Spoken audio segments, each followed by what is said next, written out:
రైతులందరూ నమస్తే.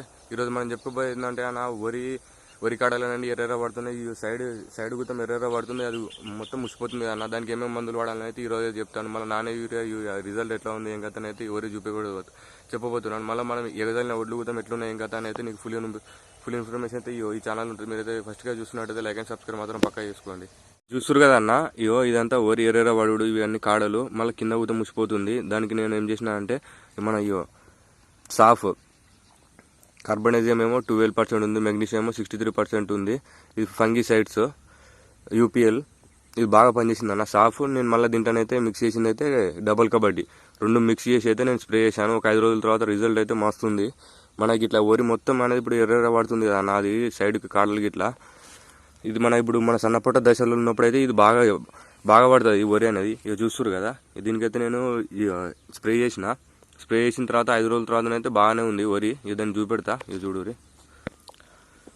చూస్తురు కదా అన్న, ఎక్కడ మాత్రం మనకైతే మొత్తం రోగం అనేది వెళ్ళిపోయింది. మనం వాటర్ మొత్తం తీసేసి మాత్రం మనం స్ప్రే చేసుకోవాలన్న కన్ఫామ్గా అనేది. వాటర్ మాత్రం ఏం ఉంచుకోవద్దు. వాటర్ మొత్తం తీసేసి మనం స్ప్రే చేస్తే మాత్రం వరి అయితే ఈ విధంగా ఉంది. 5 రోజుల తర్వాత అయితే మంచిగా అనిపించింది. లేకపోతే బాగా అయితే మనం అట్లా వేసి పెడితే మాత్రం అయితే ఇదైతే మనకైతే తెల్ల గుల్సు రానికైతే చాలా అవకాశం ఉందన్న. ఇదైతే చాలా మంది అయితే మీరైతే ఫస్ట్ స్ప్రేకి అయితే ఇది వాడాలి. సెకండ్ స్ప్రే కూడా మనం ఇదే సేమ్ డోస్ తీసుకున్నా కానీ మనం సరిపోతుంది అన్న. మనం ఎకరానికి వచ్చేసి అయితే 250 ml అయితే వాడాలి. మళ్ళీ మన డబుల్ కబడ్డీ ఏమో 100 ml అయితే మనకు సరిపోతుంది ఎకరానికి అయితే. కానీ నీళ్ళు మొత్తం పూర్తిగా తీసేసి మాత్రం మనం ఒక్క దగ్గర కూతాం ఏం ఇట్లా మళ్ళీ గ్యాప్ రాకుండా కూతాం మంచిగా స్ప్రే చేసుకుంటే మాత్రం ఫుల్ రిజల్ట్ అనేది చూస్తారు మీరైతే. లేకపోతే మనం మొత్తం ఒక వరుసలో కొట్టాలన్నా, మొత్తం ఒక వరుసలో కొడితేనే మొత్రం చనిపోతుంది. మళ్ళీ ఒక గ్యాప్ ఇచ్చుకుంటా మాత్రం మనం అయితే స్ప్రే చేయొద్దు. ఎందుకంటే మళ్ళీ ఆ గ్యాప్ది మళ్ళీ దీనికి సోకే అవకాశం ఉంది. ఫస్ట్ స్ప్రే అయితే ఇది వాడాలి. సెకండ్ వాడినా కానీ ఇది బాగానే ఉంది. మళ్ళీ సెకండ్ సైడ్ అంటే ఎట్లా అంటే మనకు 15 రోజుల తర్వాత మళ్ళీ ఏమన్నా ఇలాంటి రాకుండా కూడా మనం ఒకసారి స్ప్రే చేసుకుంటే మాత్రం మన వరిలో అనేది ఈ తెల్ల గొలుసు రాకుండా అయితే కన్ఫామ్గా ఉంటుంది. తెల్ల గొలుసు వచ్చిన తర్వాతనైతే మనమైతే అప్పుడు వరి ఈయన పొజిషన్లో అయితే మనకు తెల్ల గొలుసు వచ్చినాకనైతే మనమైతే ఏం చేయలేము. మన సన్న పొట్టకు ఉన్నప్పుడైతే మాత్రమైతే మనమైతే ఒకసారి స్ప్రే చేసుకుంటే మాత్రం వరి అయితే బాగుంటుంది. దాని కారణంగానైతే ఫుల్ రిజల్ట్ అయితే ఉంటుంది. ఒక్క తెల్ల గొలుసు అయితే రాదన్న కన్ఫామ్గా 100% అయితే ఒక తెల్ల గొలుసు అయితే రాదు.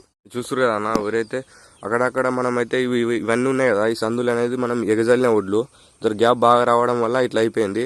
మనం భూమ్యాగ్జిన్ వాడినాం కదా, భూమ్యాగ్జిన్ వాడితే మాత్రం ఏం రిజల్ట్ అనేది లేదు, వేస్ట్ అది. మళ్ళీ నేను ఫటేరా తెచ్చి మళ్ళీ చల్లిన. మళ్ళీ ఫటేరా యూరియా పొటాష్ మూడు మిక్స్ చేసి మళ్ళీ సాఫ్ట్ పౌడర్ కూడా మిక్స్ చేసి మాత్రం స్ప్రే చేసిన ఈ రోజు అయితే.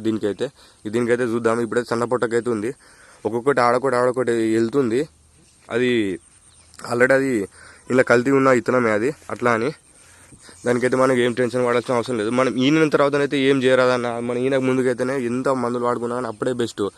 మనకి ఎట్లా అంటే 55 రోజులు దాటిందంటే మనకు ఇప్పుడు మనం యూరియా పొటాష్ ఏ జల్లుకున్నా కానీ అయితే మనకైతే లాభం లేదన్న.